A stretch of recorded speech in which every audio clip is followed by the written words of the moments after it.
firmly that that is objectively false. These materials are still going to be available in many public libraries, on Amazon. The question at stake here is, what are we using taxpayer resources to put within the four walls of our public education system in front of our students? So that is not censorship, that is not book banning, that is simply a prudential judgment about how we live together in a pluralistic society. Secondly, there is no such thing as academic freedom in K-12 education. There is academic freedom in higher ed, but in K-12 education, we are dealing with minor children, and the rights of the parents of those minor children have been clearly established in law and will be upheld within the state of South Carolina. Third, you will hear this often referred to as a battle over local control. I am a firm supporter of local control as well as local responsibility. But if you step back for a minute and look at the funding of K-12 education in South Carolina, many folks aren't aware that really only 7 to 8% of our total funding for education in the state, and we spend almost $12 billion a year on public education in South Carolina. Only 7 to 8% of that comes from the federal government. The other portion of it is a pretty equal split between state and local dollars. And so for that massive investment, over $4 billion investment of state taxpayer money in public education in South Carolina, comes a commensurate level of state responsibility for what is taught in our schools. And that precedent is clearly established in the fact that we have state standards that all of our schools teach to, as well as the adoption of curriculum and other things that are provided for at the state level. So again, there's always a balance of what does local control mean, but the state does have a clear responsibility and authority to speak into materials that are provided in public schools. The last thing, and really maybe this is the most important thing that I want to stress on this point, is that you'll hear it said that this regulation is meant to place a burden on educators, when in reality that is the exact opposite of what our heart and our intent and our goal is in this. The fact is now there is no clear, uniform process, and this creates fear and uncertainty for educators.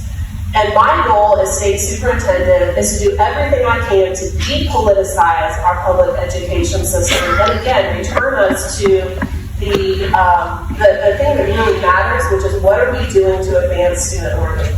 And that's why we're here today. I have a vision of libraries in our state as a place of unity, where we are restoring trust with our community and with our parents through total transparency.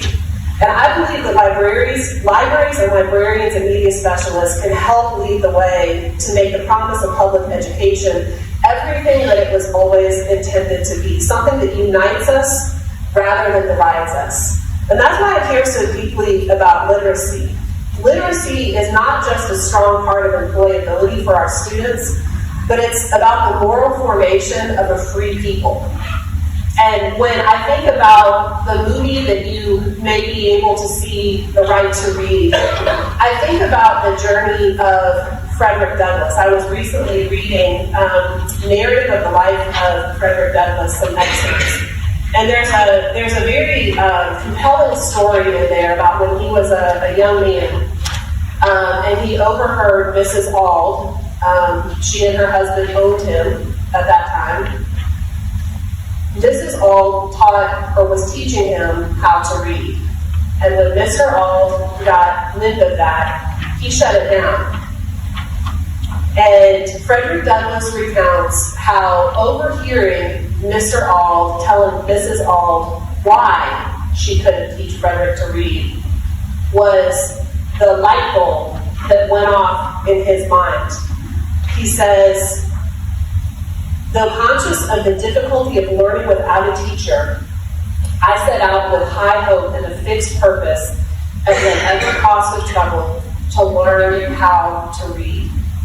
Because he understood in overhearing that conversation that reading is the pathway of freedom and opportunity. And I truly believe that that is the case today. Here in South Carolina, just over half of our students are reading on grade level.